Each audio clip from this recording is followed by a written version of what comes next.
Hello and welcome to South Africa on 99.94 Cricket Every Day. I'm Neil Manthorpe. My co-host is Lungani Zama. Today we'll be talking about, we'll be reflecting once again on South Africa's exit from the T20 World Cup and looking ahead to the future, the start of the four-day game in South Africa and a whole bunch of other stuff as well. Just basically catching you up on South African cricket.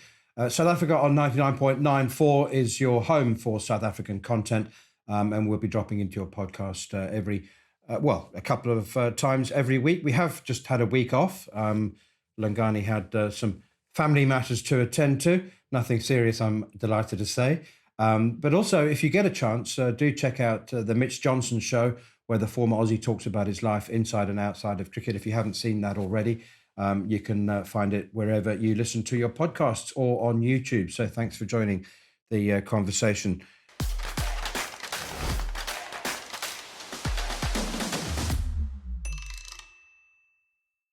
Sam's all good at home. I didn't mind the week off. I think it's probably done us both good to reflect on life. Yeah, all good at home. Thanks, Menace. Back in Joburg in the big smoke, and back on 99.94.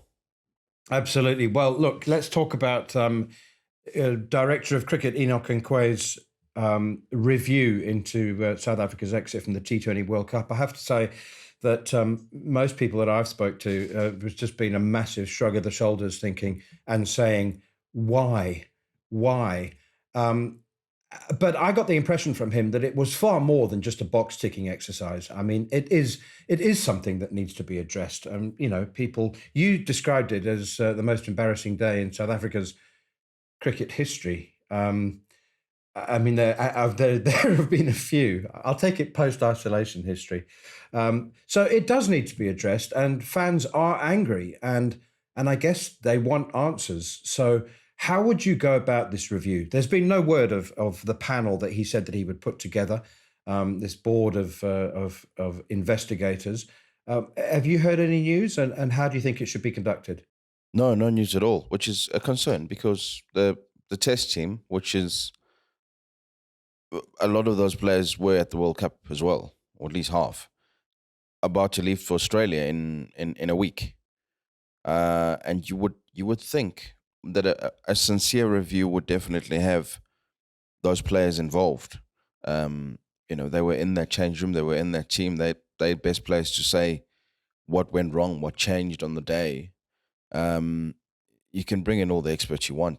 They weren't there. That's the biggest issue. So you would think if they were sincere about this, that certainly involve personnel that were there. Obviously, Mark Boucher needs to have a thorough report face to face. You would think that would be the right way to do it, and obviously the captain. But just heard absolutely nothing, which is concerning but not surprising, because we did say that it seemed like a box-ticking exercise, and it seems to be going that way, that you just sweep it under the carpet when Australia takes center stage. I listened to a very interesting interview with Dave Nosworthy, who has a long and often very successful career in coaching, not just in South African cricket. He was asked about the review as well, and he kept stressing the need for honesty and accountability. And the truth is that South African cricket's been woefully poor at accountability. People actually putting their hands up and saying, I take responsibility for that. I should have done this better. I should have done that better. We need to learn from it. That's just not a culture that exists in South African cricket. Sorry to sound pessimistic. No, well, it's not. It's honest. That's what it is. We can look back at the track record, especially of those in administration of cricket. There's a great eagerness to take credit for when things go well and pat each other on the back when any of the national teams succeed somewhere internationally, become number one in the world, win an important series. But of course, when there's blame to be portioned out, there's no one left standing in the room, and this is a significant problem. You might as well call it a crisis. It shouldn't just be swept under the carpet that South Africa lost to an international minnow at a stage where they could have gone to the semis and maybe the final and had half a chance of winning an ICC trophy. It should have been immediate. The there should have been a lot more accountability.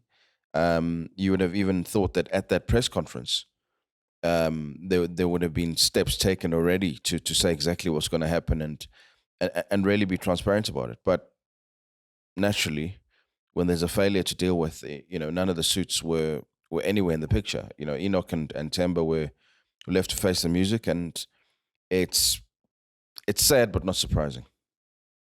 Talking of Temba, he is one man who hasn't shirked responsibility, but he's been very quiet. I actually had this question on the schedule for a little bit later on, but I'll ask it now. We haven't seen or heard from him. He's obviously taking some time away from the game. Now, he hasn't played in the first two rounds of the 4-day game, and he's got one warm-up game. He's the Test match vice captain, and a strong part of me thinks, good for you. I hope you've taken yourself to your favorite place and have some quiet time, contemplation, and spend time with your family, get away from the game, sort of take a deep breath and recover. But I do hope that he's able to get back on the horse at some point soon. Well, the thing is, you're a cricketer, and let's just remember that just before the tour of India and then the World Cup, Temba was injured. So while everyone else was playing, he was sitting at home with the people that he cares about in his favorite places. Well, most of his favorite places, except the golf course, because he was injured and he couldn't play golf. But the reality is, his biggest problem is a lack of runs. The only way you remedy a lack of runs is in the middle. There's currently games going on as we speak. 4-day cricket that he should be a part of, because there's a test tour coming up to Australia just round the corner. There's only 2 warm-up games there. You need as much time as possible to be out in the middle. I saw an interesting quote attributed to Herschel Gibbs saying that, forget everything else, you're a batsman first, and your job is to score runs, and if you're a bowler, your job is to take wickets, and if you're not doing those, you're susceptible to being dropped, which is true. It seems harsh, but the game does move on. And if you're not making runs in any format, the questions will come up in Test cricket. So realistically, he should be playing again. The best place to be for a cricketer out of form is back in the middle, trying to find that form. I'm glad you said there are 2 warm-up games, because obviously the schedule I've got says that there's only one game at the Alan Border Field next to the Gabba. But if there are 2 games, that's a source of some relief. We'll talk more about that in just a moment. You're listening to Cricket's Conversation on 99.94. Whatever your team, we have the show for you on podcast, YouTube, or on the 99.94 app. We have India, England, South Africa, West Indies, and now Sri Lanka covered. If you want to find us, the best way is to follow us on social media at 9994DM by downloading the 9994 app or Google 99.94 on podcast. We speak cricket. All right, welcome back. South Africa with either 1 or 2 warm-up games. They've definitely got a 4-day game against a composite 11, I think a President's 11 at the Alan Border Field before the first Test match in Brisbane. Let's talk about the 4-day game in South Africa. There are, as people may not be familiar, there are 2 divisions of 14 provinces, 8 in the first division. So they only play 7 first-class games. It's not a lot of cricket, is it? And in fact, Malebongwe Maketa, the new coach, has expressed his concerns that it's a very, very truncated season.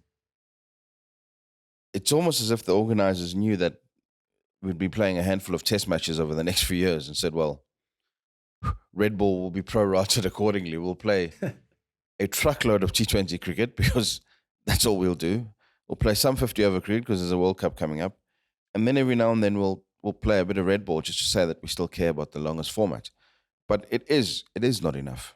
You groom future Test cricketers in your 4-day format, and you just don't have enough in 7 that are sort of split across different elements of the season. It's just not enough. So yeah, you wonder what preparation realistically a lot of those test players are going to have. They're going to have two rounds of 4-day cricket here before jumping on a plane to Australia, and facing a team that will play hard cricket in the next month before that first test in Adelaide. So really putting ourselves on the back foot. The two hottest properties in South African cricket at the moment, from a batting perspective anyway, are Tristan Stubbs and Dewald Brevis, both known for their T20 prowess. Both have been quoted recently as saying that that they are desperately ambitious to play in Test cricket.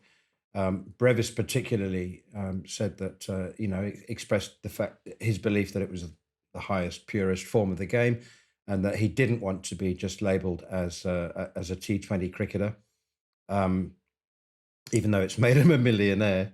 But he's still only 19. He's desperate to play. Neither of those two guys could find a place in the starting 11 for their provinces, which, I don't know. What do you think? Well, look, I think there might have been some commercial commitments around SA20 as well, which kind of complicated things. I saw both of them at the launch for the tournament. A lot of these things are easier said than done. It's a good thing to say that you want to play Test cricket. It sounds polite, but the reality is to be labelled as a T20 hired gun is an expensive label, and both those kids are millionaires as we speak. I mean, Tristan Stubbs walked into a room, and I think a couple of guys had not seen him since the auction, and there was not drop jaw, but there was a look of admiration and but joy for him because he's a nice guy. And you speak to a couple of the players, and they do look at him as a cheapers. There's a guy walking whose life was completely changed in one day. 9.2 million, never mind what you've made in the 100 and whatever other competition you played. You've just got a 9.2 million rand payday to play a tournament for a month in South Africa. Like, you're done. Most of those guys haven't earned 9.2 million in their careers, and you're going to do it in a month. And that's only the beginning. So you hope it's sincere. And you hope they get the opportunity to play red ball cricket. I actually ran into a bowler when I was in KZN who played against Brevis in Cubs Week, which is sort of the academies around the country. And he said the video that sort of made Dewald Brevis known initially when he scored, 170 or whatever in Cubs Week, he was the bowler that got launched initially. And he said, as soon as you bowl, it feels different. He's the same age, if not younger. Or Brevis was the same age, if not younger than this bowler. And he just said, you bowl to him and it's just an intimidating presence because he hits the ball, not just in places that he shouldn't, but he does it in a way that doesn't look like it's a fluke. It looks like he can do it again.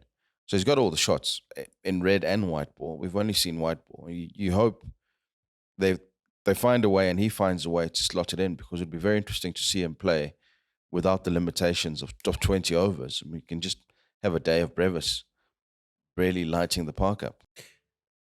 One other issue I wanted to ask you about, that was the non-selection of Ryan Rickleton. I also bumped into him at the Wanderers at the launch of the SA20 on one of the days. And now there is still no clarity. He was not selected as an incumbent member of the Test squad. He was not selected because it was said he had an ankle injury. Not bad enough to prevent him from playing for his province. And he did just play in the 4-day game. He kept wicket. He ran around. He scored runs.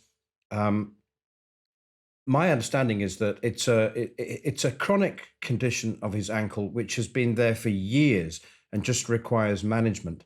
But again, it's just that kind of lack of clarity and honesty and accountability. So Heinrich Klaassen was picked ahead of him as the reserve wicketkeeper. He then scored 292 for the Titans. But it's just such a head-shaking moment. And you wanted to say, Why can't somebody just be honest? It's harsh on Ryan. He was a member of the squad in England, but for this trip, we think that Heinrich is our man. But no, they had to use this bloody ankle injury situation. It's just, I mean, Rickleton himself was completely nonplussed, distraught, understandably. Yeah, I mean, when is he ever realistically going to fly over to Australia and play Boxing Day and New Year's Test potentially? You know, this is it really. So you feel for him, and again, it speaks to the lack of transparency because there was this phantom injury which is not strong enough to preclude him from domestic cricket, but it's can't travel with it and play internationally. It's just like, what has he got? just say it. Just say it once, and let the chips fall where they must. But it's creating drama where there is no drama. If it was a cricket decision, it's a cricket decision. I mean, at least the one thing we know is that it's not a transformation debate because both players happen to be white, so we can dismiss that. So if it's a cricket decision, tell us it's a cricket decision. We're going with Heinrich Klaasen, he's more experienced, and we feel like he's going to be better served on those wickets than Ryan Rickleton. Ryan will get another chance down the line. Done. You leave it vague, and now everyone's asking around: is there another injury we don't know about? Did Ryan fall out with a selector? It just creates an unnecessary atmosphere of uncertainty. When the selection convener, Victor Mputsang, was questioned about it, he deflected the question and he tried to make light of it. And he tried to make a joke of it. He said, "Oh, don't drag me into the medical side of things. That's not my area of expertise." And I just thought, you are so badly missing the point. Your area of expertise is to tell us honestly why players have been picked and why they haven't. Yeah, you're the convener. You can make unpopular decisions if you need to. That's your mandate. But you've got to explain it to people who don't understand. Why Temba plays and Reza Hendricks doesn't. You can't say, "Oh, you can't drag me into it. I'm not a politician. I can't speak about those things." You're paid to speak about those things. Why is so and so playing and that one not? What is your rationale? You've been a player. You've been left out where you thought you should have played. You know exactly the feelings. So just tell us. You're paid. It's literally your job. You're the convener. You close the conversation as long as you explain it properly. So yeah, it is ridiculous. Like it really is ridiculous. Okay, we'll take a short break and we'll be back with more of the South African first class game. If you love the language of cricket and want more, then head over to the 99.94 app and you can hear all of our podcasts and cricket commentary. We're adding new shows all the time and covering cricket series from all over the world.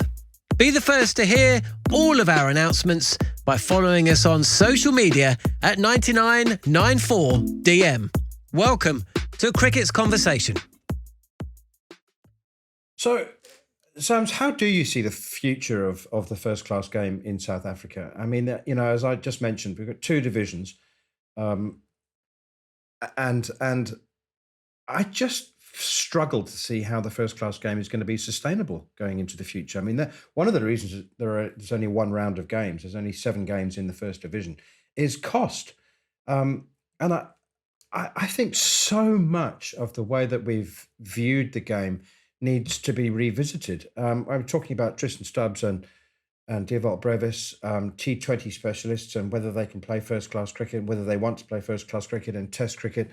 But given their commitments, to not just the SA20, not just the T20 cricket around the world, the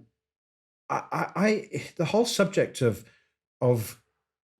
we always used to have this system, didn't we, where you had to have played 2 first class games before you could even be considered for the test team.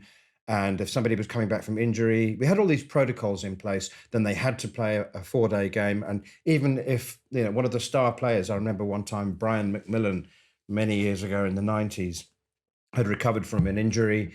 But he wasn't reinstated to the test squad, even though he was a key player, because there wasn't a round of first-class games in order for him to prove his fitness. All of these old school conventions that we used to stick to, they are rapidly being broken down and disassembled around the world. It just seems like it's a bit slower to happen in South Africa, and we kind of stick to these principles. Like the whole idea of national contracts is going to have to be radically reviewed. I mean, the whole idea of a 12-month national contract or even a 24-month national contract.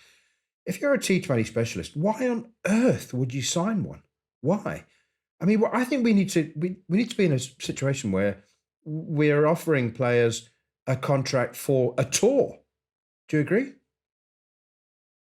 Yeah, we touched on this in a previous episode, where the way the world is going is, unfortunately, you can't forecast 3 months down the line what's going to happen. If there's just such a severe lack of Test cricket in South Africa's future anyway, that it's the basis of your contract. You sign players up to play ICC tournaments, bilateral series, but most importantly, you make sure they're available for your test matches, because in South Africa's mind, that is still the pinnacle. If you look around the world, the priority has changed, and players will tell you that. So you do, and it would save money, because on a series by series basis, it would tell you that so-and-so is not available because he's going off to play in the Big Bash. So-and-so is not available because he's going to play in the Caribbean. And then you have a tour fee. We've spoken about you being flexible with coaches if you're being realistic, and making sure that your main coach is not actually Test cricket, because that's not going to be your main sport. It's got to be white ball. So you've got to have the best specialist for white ball cricket and almost have a Test cricket consultant. But these are things that you would hope a Brains Trust is looking at. They've obviously got a review for the T20 World Cup that they must still assemble. But these are the things that you should be looking at and say the way of the world is changing, and we need to adapt. And part of the cost cutting is to make sure that actually we don't just sign 20 people to 12-month contracts and half of them to 24-month contracts in the belief that is security. It's not really. It's throwing money at a problem that is not all you're doing, but you need to be creative with it in order to stay relevant, quite frankly. The relevance of South African cricket has now shifted completely, and is shifting completely towards the SA20. I mean, Cricket South Africa is being marginalised in its own country. It is nominally a 57.5% stakeholder in the SA20, but let's be honest, the SA20's got its own board of directors, its own commissioner in Graham Smith. The game in South Africa is going to be reliant on its survival on the SA20. All of the attention and the focus is shifting, and we saw that very clearly last week when I don't know how many news organizations and journalists were at the launch of the SA20, but it was a lot. It was almost all of our colleagues, and there were 2 journalists to interview the coach and the convener of selectors when the squad to go to Australia was announced. It was our dear friend Stuart Hess, the cricket writer for the Star newspaper in Johannesburg, wrote a piece to exactly that effect. He said, the game has changed. Normally, the announcement of a squad to go to Australia would be the news for days, and it barely caught a couple of paragraphs in most newspapers. It's twofold. Firstly, there's still a hangover from losing to the Netherlands, which people are struggling to reconcile. And it's come very soon after that, but still the national team, regardless of format, still the national team. And there's still a strong sense of anger. Never mind disappointment, just anger at you lost and life carried on. Now you're picking the next team and you haven't dealt with the problem that had happened before. A a kid breaks a window, there's a punishment. You get grounded, you sit upstairs, like the repercussions, before you then say, oh, by the way, we're hosting a party next week. We'd like to invite you. There's, bring your, no, life does not continue. You've just lost the biggest, the most humiliating match. It's crazy. And I'm actually not surprised that so many came to the SA20, because it probably felt like a breath of fresh air. Let's see what's different. Let's see, what's changed. It's definitely not CSA backed. So let's go and have a jaw. And most people who did went and had a jaw, and it's just a different atmosphere. But if you're someone at CSA, you look at that and you say, the way that we organize ourselves there and the way they organize themselves there, yes, there's money involved, but technically our director of cricket and our coach also went to that. We could have just as easily, if we'd planned ourselves, said at the end of that SA20, where there's going to be 30 journalists and however many news crews, we'll announce that squad there at the tail end.